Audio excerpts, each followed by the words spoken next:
America sure is a nation of hot and cold. Some people like guns, some hate them. Some people work hard, and many of us don't want to work at all. Some people love our president, and some think he's a real jerk. It's never a dull day in America. Within the USA, there's some really lousy places to live, and some super great places to live. Even in some large cities, there's a safe side of town and a rough side of town. In our last video, we talked about the worst places you could live in America. Unfortunately, New Mexico came in as the winner, and undoubtedly, the residents who live there took it really rough. In this video, we're going to tell you where the best states to live are. And I'm sure many of you are going to say, my state wasn't mentioned, but I love where I live.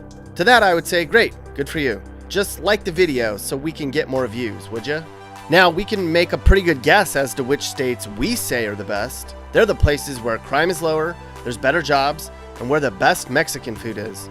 So grab a taco and turn up the volume as we visit America's best states to live. As we come in for our first landing, we look out the window at the awesome state of Iowa, where it's early morning. Here in Iowa, that means breakfast at one of many awesome diners where Iowans love to gather and eat with one another. That's the type of place Iowa is. Good-natured, hard-working Americans, most of them anyways. The numbers show it. Iowa has the nation's lowest unemployment rate at less than 3%. That means if you don't have a job in Iowa, it's because you don't want a job, not because there aren't things for people to do for work. Iowa's economy's been pretty steady. One leading news site said Iowa has the nation's 10th best economy. Iowa also ranked first in the country for cost of doing business, which means low taxes and lower than average utility costs. Other factors that make Iowa super chill: it's relatively affordable, and it ranks outside the top 10 for cost of living. What's not so picture perfect for Iowa? It ranks 16th in terms of safety, which isn't great, but not amazing either. What are they stealing out there, corn? Iowa also ranks as one of our nation's most boring states too. Iowa is all mom jeans and flip phones. Actually, some of the cooler Iowa women wear ripped mom jeans. It's a little boring, but overall, Iowa's pretty great. We spent a day here. We hardly saw any bums, and we were welcomed over for dinner, where we were told God loves us over corn pudding.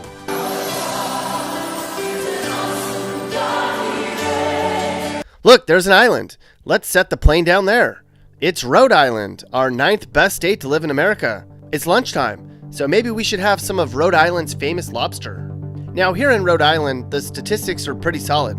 This is the 9th safest state you can live in based on violent and property crimes per capita. It's also 9th in terms of residents who have medical coverage and 13th in terms of secondary education. What's also interesting about Rhode Island is it's the 2nd most densely populated state in America.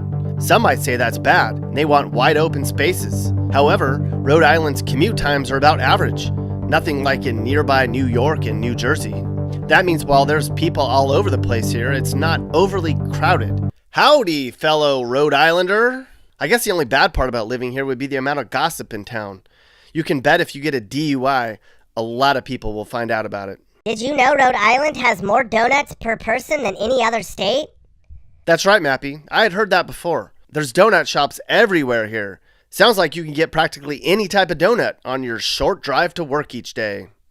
So Rhode Island has a lot to boast about. On this trip, we ate some awesome clam cakes, gossiped about everyone in town, and met some pretty smart people. Bye, Rhode Island! We don't even have to fly to our next date, so let's just hop in the Subaru and head west for a few hours until we get to New York. Remember in the 80s when New York City was a complete dump? There was trash, graffiti, and crack everywhere.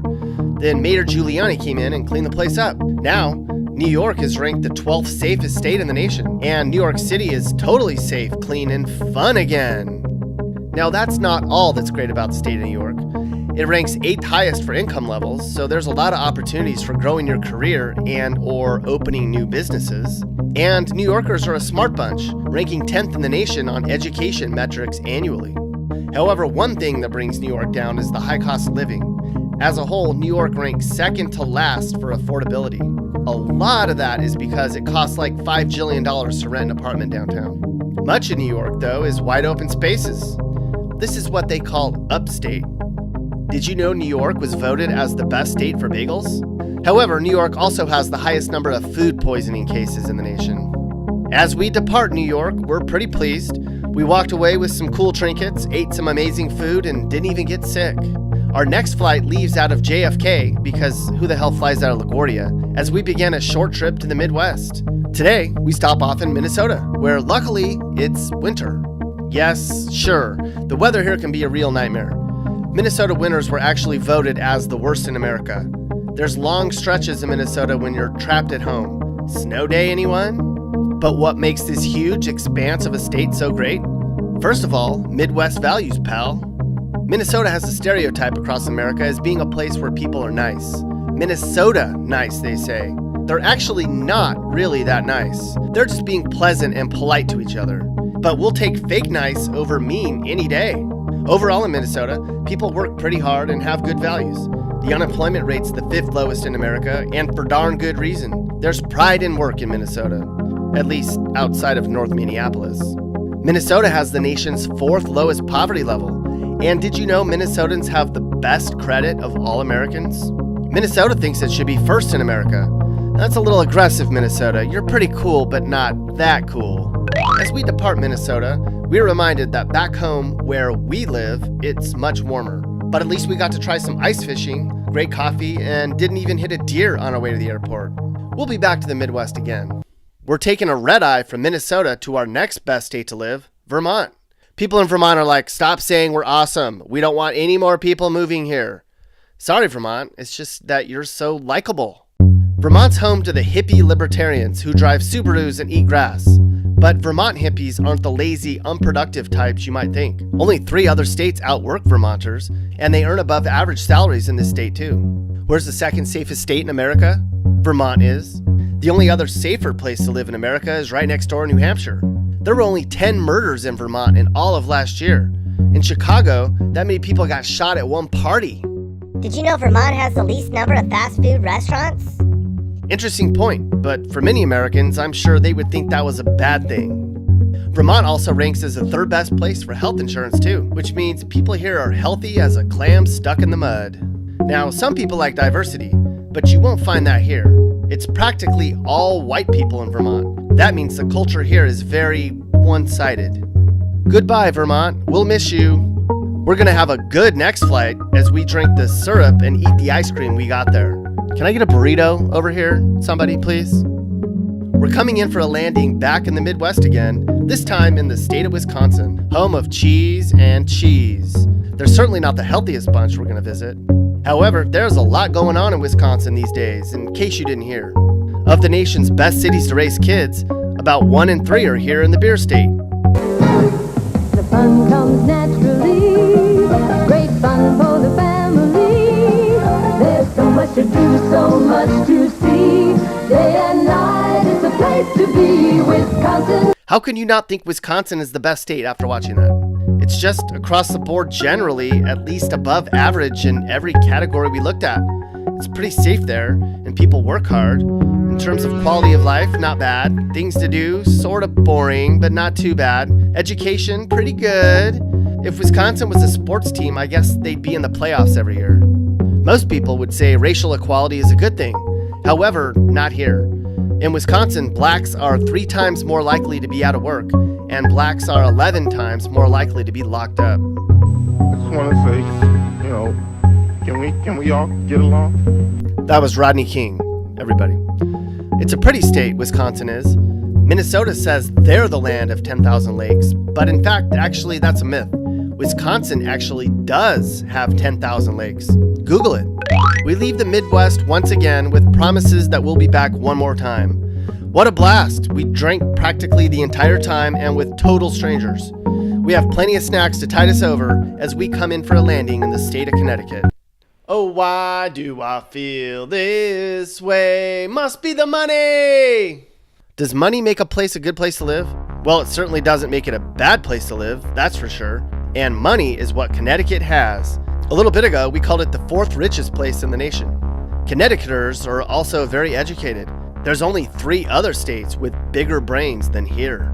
In terms of crime, Connecticut's the 10th safest in America, and it's 6th lowest overall for violent crimes. However, they're certainly not spending all that money on the roads, nor are the highways in Connecticut safe. The pothole state was voted as having the nation's worst roads. Half of them are considered in disrepair at any given time. There's a big gap between the rich and poor in Connecticut, though. Drivers can be selfish, and the wealthy people here are sort of snobby. However, the state has great schools and great hospitals. I guess you just have to have thick skin to live here. Plus, we discovered that if you like people with fresh breath, Connecticut is your place. Connecticuters have the cleanest teeth in all the land. You'll wonder where the yellow went when you brush your teeth with Pepsodent. Okay, we just upgraded to first class so we could fly in style to our next destination. While in Connecticut, we picked up this nice watch and somebody handed us a new toothbrush. Felt good to live in the 1% though for about 55 seconds or so. Our next stop is truly an island paradise. We're heading to Hawaii! Come visit us in Hawaii. The great proud birds of Continental Airlines will bring you here in the very nicest way. Man, are all the women in Hawaii sexy hula girls? Oh, darn. There's lots of things that make Hawaii a great state. Hawaii got an A+ by CNBC for its latest quality of life score, citing clean air, a ton of things to do, and really low crime rates.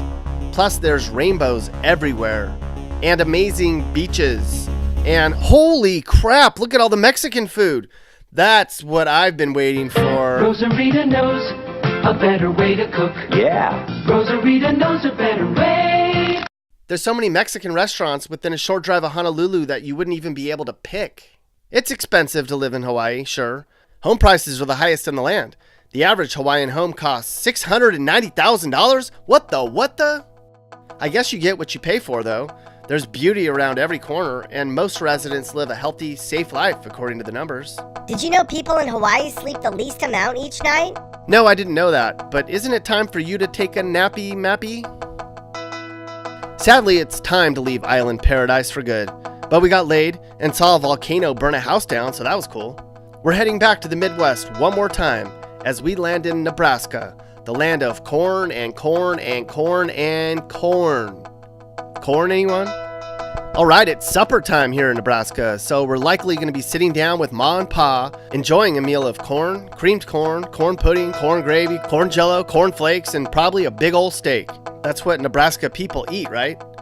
Anyway, despite the fact that I haven't actually been in Nebraska, I can say that when I read about it for 5 minutes and measured all the stats, I'd give Nebraska a big fat A. Here's why. Commute times are basically nothing. Practically everyone has a job here. People are nice and fat and always seem like they're in a good mood. Nebraska's 9th for infrastructure and 9th for quality of education. And I read on Wikipedia that Nebraska kids have the highest graduation rate in America. For every yin, there's a yang though. Your farmhouse might get jacked up by a tornado any given afternoon. That sucks. And Nebraska isn't necessarily the most interesting place to live if you actually want to do fun stuff. And you might find out one day your wife is actually your cousin. Just kidding, that's West Virginia. What an interesting evening in Nebraska where they fed us so much corn we pooped a whole cob. Now, as we recover from that unsettling moment, we make our final arrival in America's finest state, at least for now, New Hampshire. Oh look, New Hampshire guy is driving his truck around doing New Hampshire stuff. New Hampshire just kicks butt in many ways. To start, crime is the lowest in the country. When you look at the number of people killed in each state, it's pretty telling. California is way up here, and New Hampshire is way down here. There's 130 times less violence in New Hampshire. New Hampshire also has the nation's least number of people living in poverty. That's a sign people are self-reliant and independent. 2 things we support on this YouTube channel. It doesn't cost an arm and leg to live here. People are really educated and pretty healthy. The only setback for youth is the high cost of getting a college degree. But there's a lot of jobs in the area when you're done. The unemployment rate here is basically 0. No place is perfect. And while there's no income tax here, property taxes are through the roof though. Overall, if you live in New Hampshire, you're likely a pretty happy camper. There's certainly way worse places you can call home, that's for sure. Same goes for the other states we talked about today. Now, a while ago, we talked about the worst states in America, and there's a link to that video at the end of this video. Overall, New Mexico, Arkansas, and Mississippi won that contest. Hopefully, they can turn some things around there and try to be on par with the states from this good list. That's it. We take off from New Hampshire and we venture out to our next destination, where we'll find something else to make fun of people for. Hey guys, if you learned something new or you just like this video, make sure to like it. And if you really like this video, make sure you hit that subscribe button so you get all of our videos about what it's like to live in different places in America. Peace.